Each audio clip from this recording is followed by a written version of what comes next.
भ्राताश्री, अब हमारे पीछे कोई नहीं। परंतु हमें शीघ्र ही जाना होगा ना, माता प्रतीक्षा कर रही होंगी।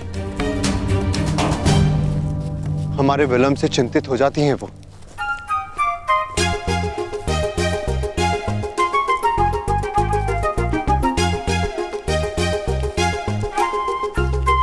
एक क्षण रुकिए आर्यपुत्र।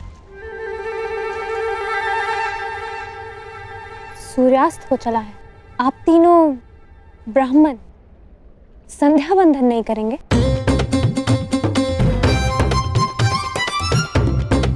कोई ब्राह्मण किसी भी परिस्थिति में संध्या बंधन नहीं भूलता।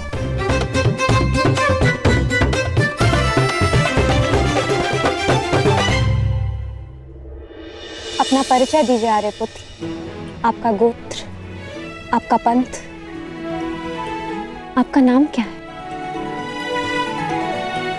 आपकी पत्नी जानना चाहती है धनुर्धारी।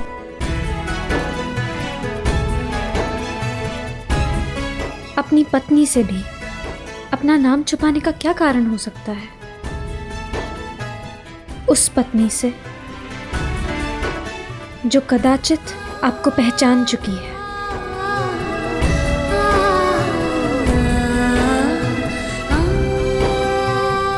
एक पत्नी होने के नाते आपका नाम लेना नीति सम्मत नहीं,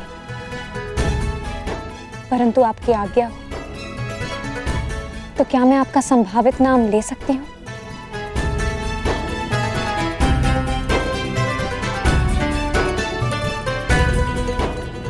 याज्ञसेनी द्रौपदी अपने महाधनुर्धारी पति पांडुपुत्र अर्जुन को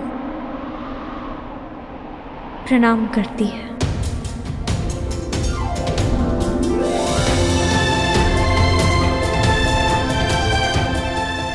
प्रणिपात आर्य अर्जुन।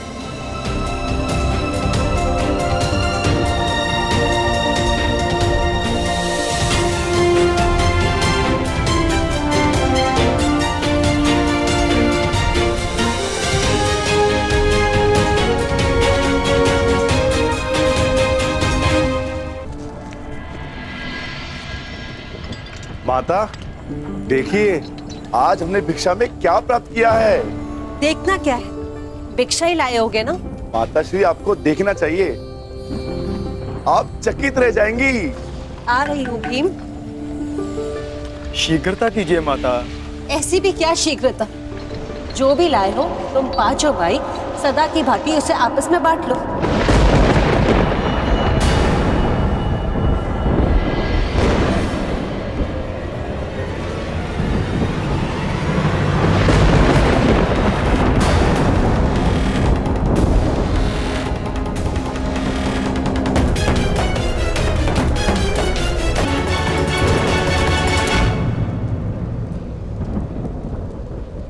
आपने क्या अनर्थ कर दिया माताश्री।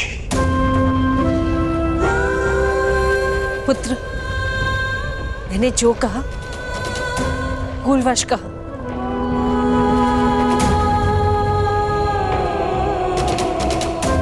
वही कहा जो तुम सबसे प्रतिदिन कहती थी।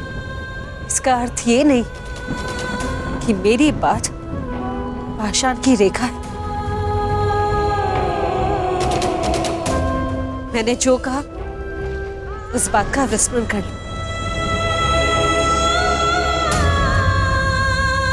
जिस प्रकार हर एक कर्म का अपना एक फल होता है, उसी प्रकार मुख से निकले हर एक शब्द का प्रतिफल होता है। विशेषकर माता के शब्दों का। ये शब्द ही तो है जो कभी वरदान बन जाते हैं और कभी श्राप।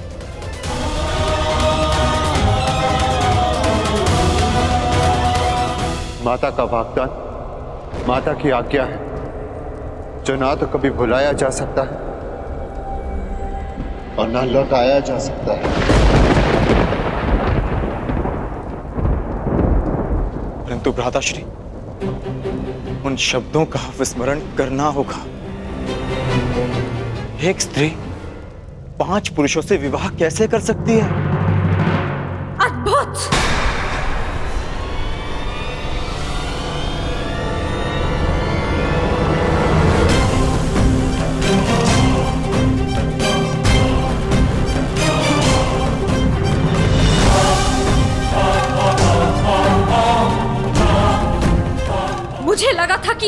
5 वीर माता के वचनों को उपहास समझकर टाल देंगे, परंतु उस बात पर हंसना तो दूर, एक मुस्कान तक नहीं है किसी के मुख पर।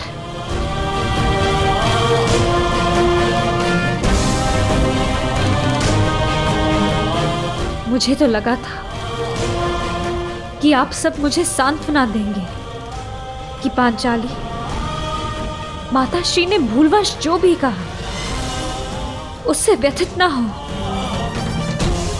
परंतु आप सब ये मंत्रणा कर रहे थे कि 5 पुरुष एक स्त्री से कैसे विवाह करेंगे।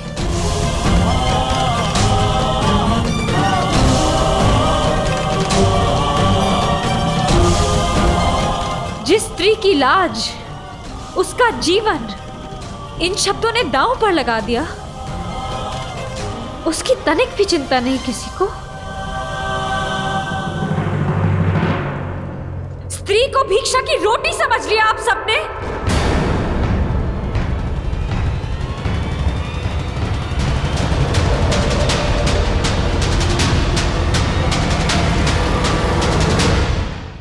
आपने मुझे स्वयंवर में वरा है आर्य अर्जुन, महाधनुष पर प्रत्यंचा चढ़ाकर असंभव लक्ष्य को भेद कर आपने अपनी वीरता तो सिद्ध कर दी,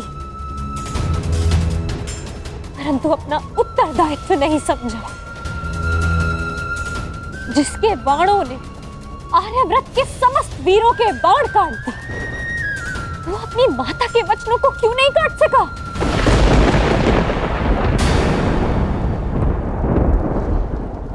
धर्मराज समझे जाने वाले प्रथम पांडवश्री, माता के वचन झूठे सिद्ध, इस अधर्म की व्याख्या आप कर बैठे, परंतु एक स्त्री के मान की रक्षा का धन वो नहीं सूझा आपको।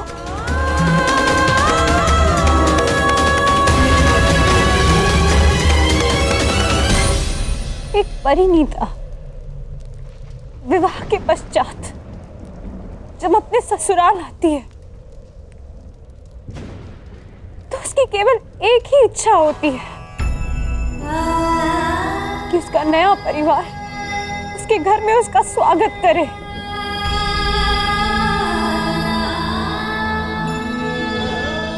परंतु यहाँ मेरा बंटवारा करने पर विचार विमर्श कर रहे हैं आप सब, अपनी माता को चकित करने के प्रयास में।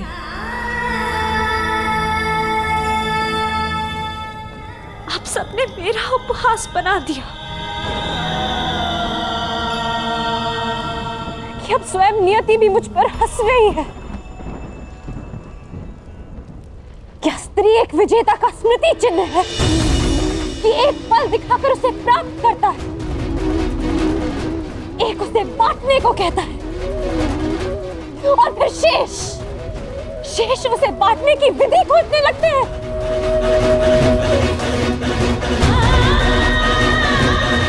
महाबलशाली वृकोदर भीम, जिसने एक विशाल वृक्ष उठाकर मेरी रक्षा की चुनौती ली थी, पवन वेग से युद्ध किया, क्या वो उस पांचाली को उसका मान बनाए रखने का आश्वासन नहीं देगा? जो पांचाली नियति की आंधियों में उड़ी जा रही है, क्या यही इस पांचाली का प्रारब्ध है आर्या?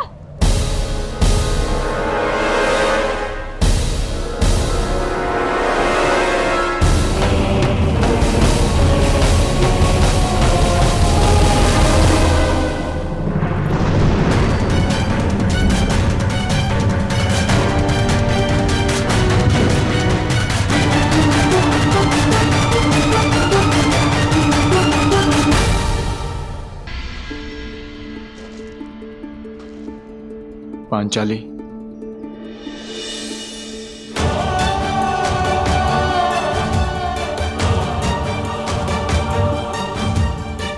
मुझे क्षमा कर दो पांचाली। किसी का मंतव्य तुम्हें ठेस पहुंचाना नहीं था।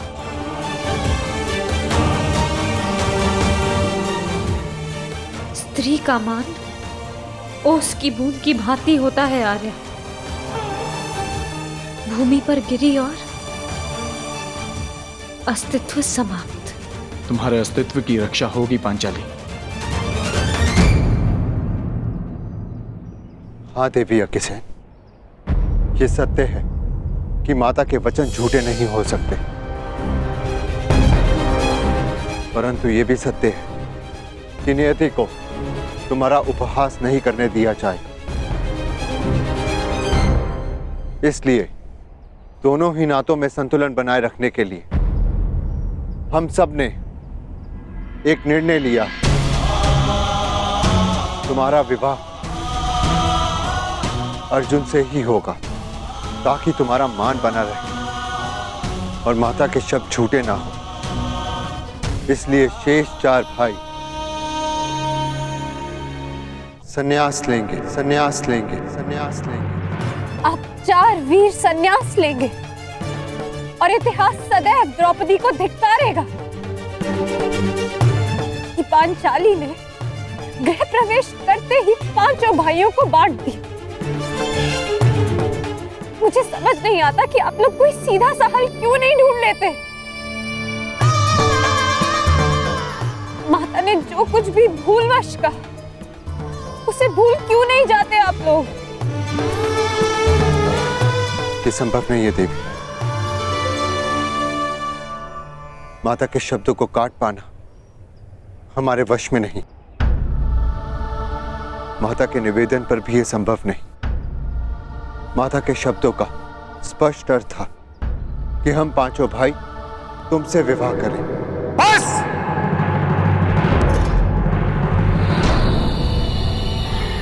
अब एक भी शब्द और मत कहना दुस्साहसी ब्राह्मण।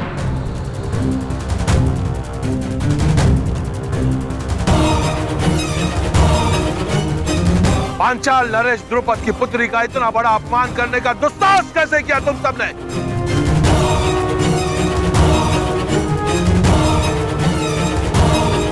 ये तो ईश्वर की कृपा है कि मैं यहां अपनी पुत्री का कुशल क्षेम पूछने आ गया, अन्यथा तुम सब अनर्थ करने जा रहे थे। पुत्री, तुम इसी क्षण पांचाल की ओर प्रस्थान कर रही हो और मैं युद्ध में इन सब का वध करूंगा।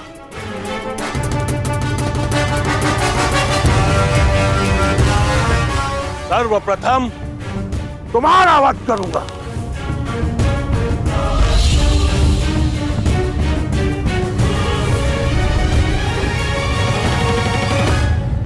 ठहरिए पांचाल नरेश।